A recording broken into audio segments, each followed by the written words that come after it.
Pré-claros confrades e pré-claras confreiras, as nossas saudações espíritas para os que neste momento nos escutam. A alegria do encontro fraterno que aqui dividimos em ambos os espaços, o espaço físico dos irmãos e irmãs encarnadas e nós que nos encontramos aqui no mundo invisível, dito invisível, e que encontra a possibilidade de expressão por meio da mediunidade. Aqui, quem se dirige a esta plateia virtual, como hoje se diz, é o companheiro baiano de Baixa Grande, Deolindo Amorim. E nós queremos compartilhar este momento de estudo bastante interessante e rico do Evangelho segundo o Espiritismo, e principalmente quando nós estamos tratando do ensino de Santo Agostinho, ou Agostinho, o bispo de Hipona, o grande colaborador da codificação, o verdadeiro guia da nossa codificação espírita. Falando sobre a questão da progressão dos mundos, temos uma perspectiva que é histórica e temos uma perspectiva que é espiritual, mas da ordem da metafísica. Do ponto de vista histórico, podemos entender que Agostinho acompanha um raciocínio que foi seguido pelas escolas clássicas da física, da astronomia representada por Kepler, Copérnico e Galileu. Um olhar lançado sobre o universo, o alcance dos telescópios, que pode constituir, assim, uma visão macro, embora notoriamente reduzida ao alcance das lentes. Estas teorias advindas do início do século XVI, que se prolonga até o século XVII, vão dar a Newton as possibilidades de construção das suas famosas equações, que estão em torno das realidades da gravitação universal, proporcionando até hoje notáveis conquistas da astronomia e da compreensão do universo. Sem dúvida, Newton, um grande gênio, este físico e astrônomo inglês, nos deixa até hoje uma compreensão dinâmica de movimento do universo que atinge, sim, uma grande gama de fenômenos planetários, interplanetários.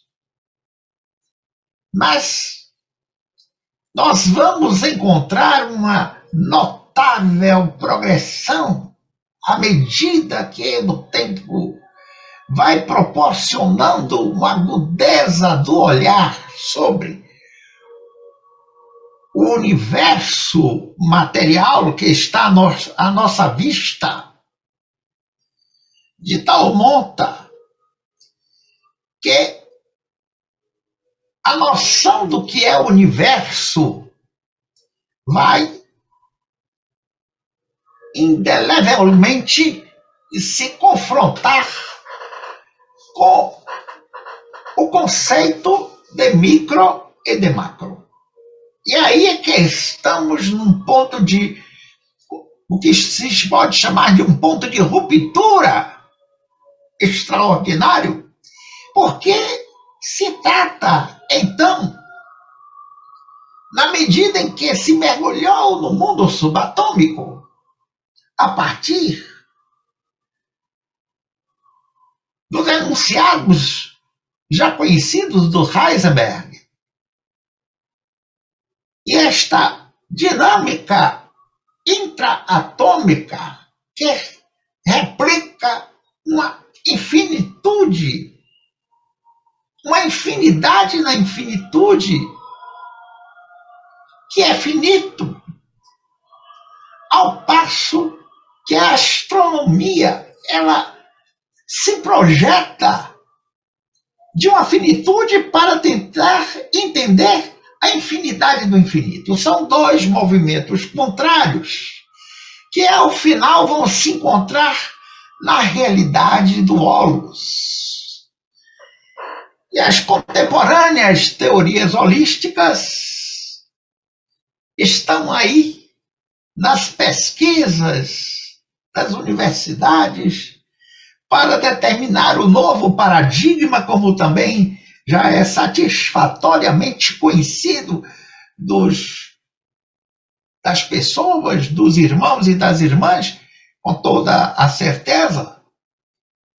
Essa forma de entender que o que é o maior e o menor vai depender da escala, nos coloca à frente de novos enigmas sobre o que é esta criação, sobre o que é a criação divina e sobre todo este processo de entendimento desta dinâmica de que o micro está no macro e o mesmo se dá do macro em relação ao micro, nos coloca, como diz Agostinho, como uma pequena partícula,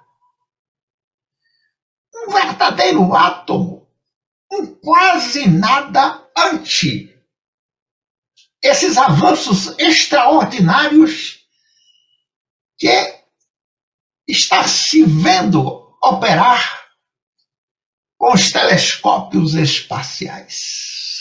E aí, meus irmãos e minhas irmãs, é que reside o mais extraordinário processo da nossa compreensão do que pode ser esta criação divina extraordinária, complexa, e que reúne em duas ordens de grandezas diferentes uma mesma realidade.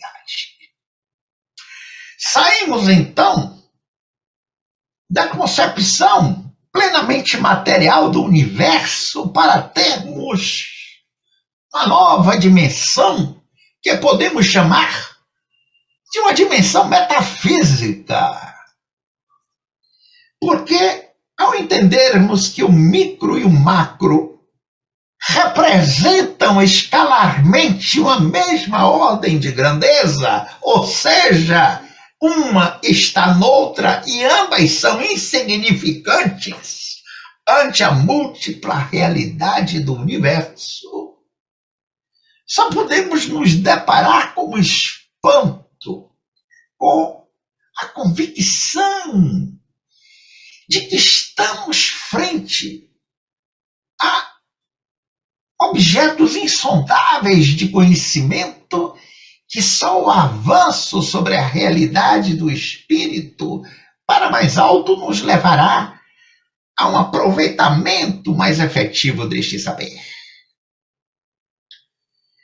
É exatamente o paradigma holístico